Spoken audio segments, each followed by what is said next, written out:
Question number 5 में देखो क्या है। बैटरी का ईएमएफ दिया है ई, दिया नहीं है, एज्यूम किया है मैंने ई, और इंटरनल रेजिस्टेंस बैटरी का है आर।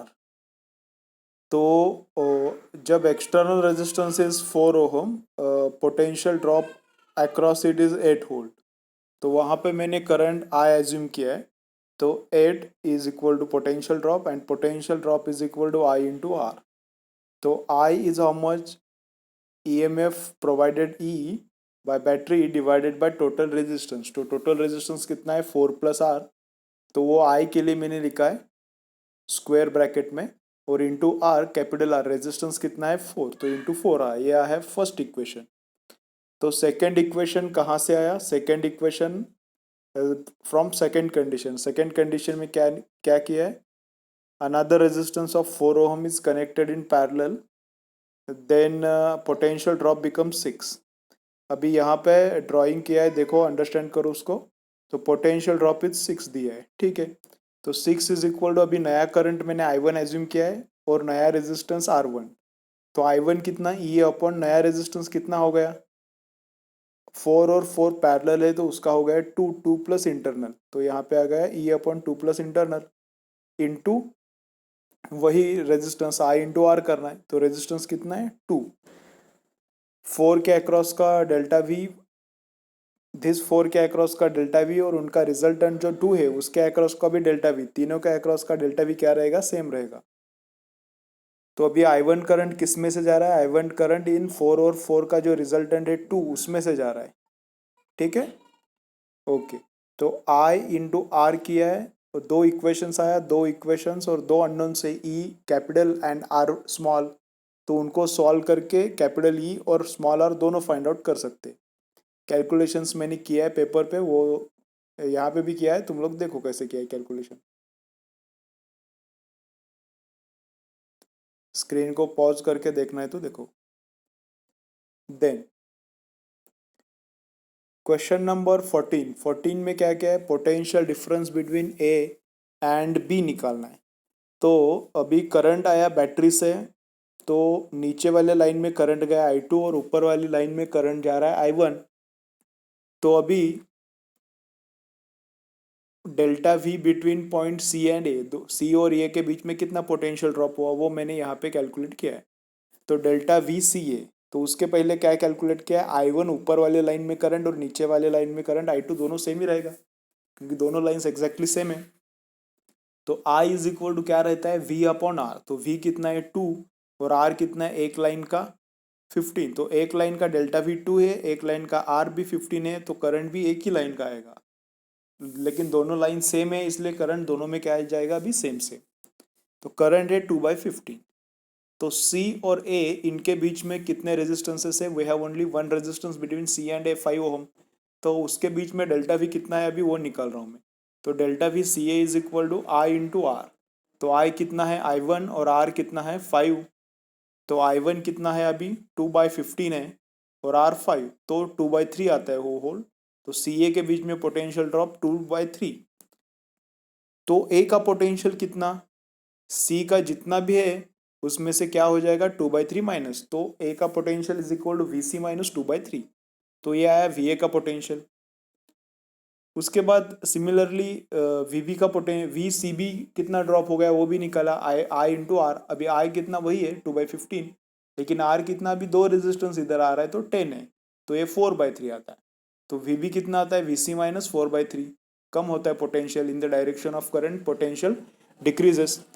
अभी उसके बाद मैंने किया है VA माइनस VB। तो VA माइनस VB किया तो वो आता है 2/3 वोल्ट्स।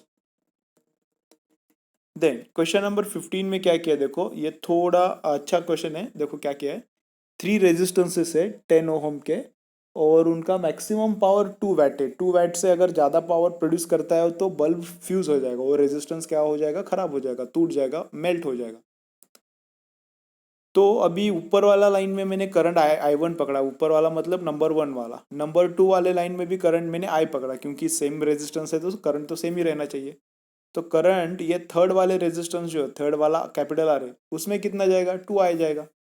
तो अभी पावर मैक्सिमम किस में रहेगा, उसमें रहेगा थर्ड वाले रेजिस्टेंस में।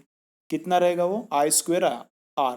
आई कितना है 2i का स्क्वायर इंटू आर जो भी है वो, तो उसमें पावर मैक्सिमम रहेगा और वो पावर 2 वैट के ऊपर नहीं जाना चाहिए। अभी सबसे ज़्यादा जहाँ पे पावर है वही 2 वैट से ज़्यादा होने का चांस है।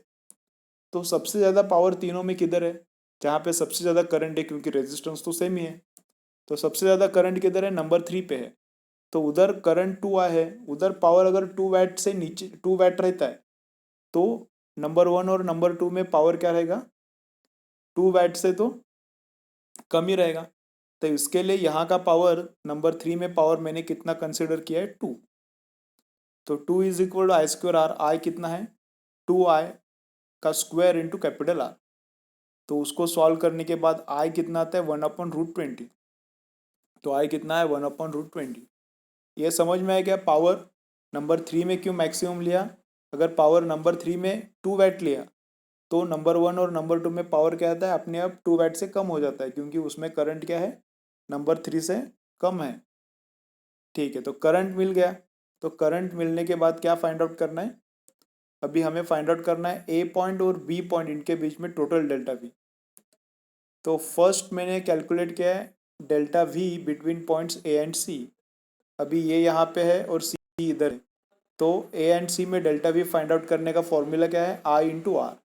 तभी आई कितना जा रहा है, कौन सा भी एक रेजिस्टेंस से निकालो, ऊपर वाला आर या फिर नीचे वाला आर या फिर उन दोनों का रिजल्टेंट, किसका भी डेल्टा वी निकालो चलता है। तो अब डेल्टा वी ऊपर वाले रेजिस्टेंस में निकाल रहा हूँ, तो ऊपर वाले का ही करंट, ऊपर वाले का ही रेजिस्टेंस। तो ऊपर वाले में करंट कितना है वो अभी निकाला है हमने, कितना 1/√20 इंटू रेजिस्टेंस कितना है ऊपर वाले में, वो 10 है। ठीक है, तो ये कितना आता है 10/√20। और डेल्टा वी सी बी, ये सी बी वाला मतलब जिसमें थर्ड वाला रेजिस्टेंस, इसमें डेल्टा वी कितना आएगा, वो भी आई इंटू आर ए आएगा। तो लेकिन उसमें करंट कितना है 2i है, तो 2 इंटू आई कितना है 1/√20 इंटू आर कितना है 10, तो वो आता है √20 आता है।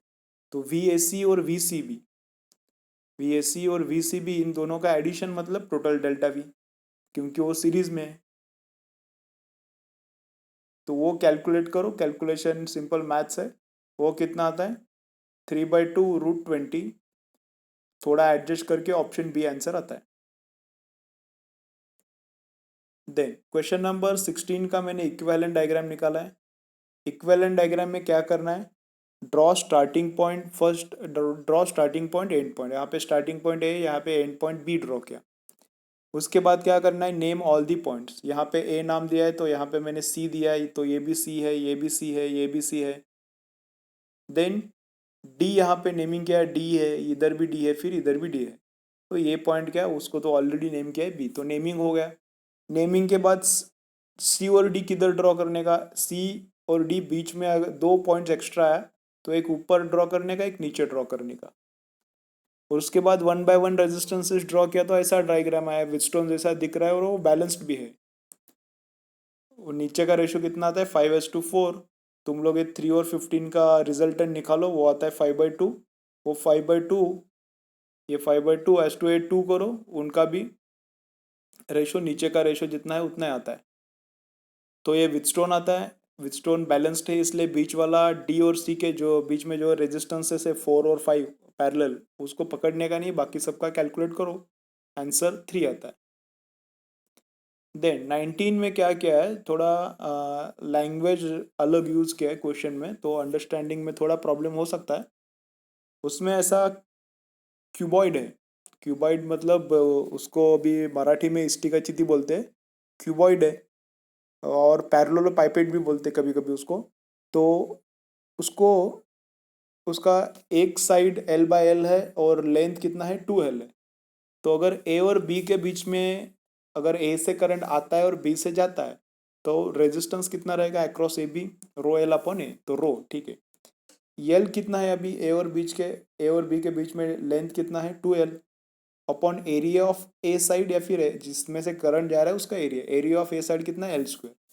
तो वो रेजिस्टेंस आता है 2 ρ/L। सिमिलरली क्या करो, अभी सी डी के बीच में रेजिस्टेंस निकालो। अगर करंट ऊपर से आ रहा है, सी में से अंदर जाता है और डी में से बाहर निकलता है, तो उनके बीच में भी रेजिस्टेंस फाइंड आउट करो। वो कितना आता है, रो एल अपॉन ए। तो रो एल कितना है, सी और डी के बीच में लेंथ कितना है, एल ही है, लेकिन एरिया कितना है, एरिया सी का 2L into L, 2L square है, तो वो रो बाई एल आता है। रेशो लिया तो वो आता है 4। देन क्वेश्चन नंबर 20 में दो कैपेसिटर्स हैं, दोनों सीरीज में है। अगर सीरीज में है तो दोनों पे चार्ज क्यू रहता है।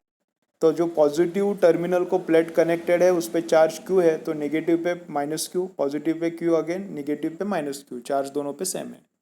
तो अभी मैं किरचॉफ यूज करता हूँ, किधर से, बी से, फिर कैसा, देखो बी पे है, फिर यहाँ पे, फिर यहाँ पे, फिर यहाँ पे, फिर यहाँ पे, यहाँ पे, फिर ए पे, तो ए से ई तक और ई से बी तक, बी ए ई क्यू। तो फर्स्ट बैटरी लगता है, बैटरी को कैसे लेने का, पोटेंशियल ऑफ पॉजिटिव टर्मिनल, तो वो आता है 1000 माइनस ये कैपेसिटर को कैसे लेने का, साइन ऑफ सेकेंड टर्मिनल, तो सेकेंड टर्मिनल का साइन माइनस है, तो minus Q upon 10 micro, minus Q upon 15 micro, 15 के लिए इज इक्वल टू 0। उसके सॉल्व करने के बाद क्यू कितना आता है, 6 मिली कुलोम आता है, या फिर 6 इंटू 10⁻³ कुलोम आता है। लेकिन क्या चाहिए अपन को, चाहिए potential of B and potential of A चाहिए। तो डेल्टा वी बिटवीन मैंने ई बी निकाला है, ई और बी के बीच में डेल्टा वी मतलब 15 माइक्रो फैराड ने कितना खाया। तो पोटेंशियल ड्रॉप अक्रॉस कैपेसिटर कितना रहता है, क्यू बाई सी रहता है। तो क्यू कितना है, 6 इंटू 10⁻³ और सी जो है वो यहाँ पे पुट किया, तो वो आता है 400 वोल्ट। तो अभी ये वाला कैपेसिटर जो है 15 वाला 400 खाता है। ई का पोटेंशियल कितना है, 0 ही है, अर्थिंग किया है उधर, उसमें से इसने 400 खाया, तो 0 में से 400 ड्रॉप किया, तो बी का पोटेंशियल कितना आया अभी, -400 आता है।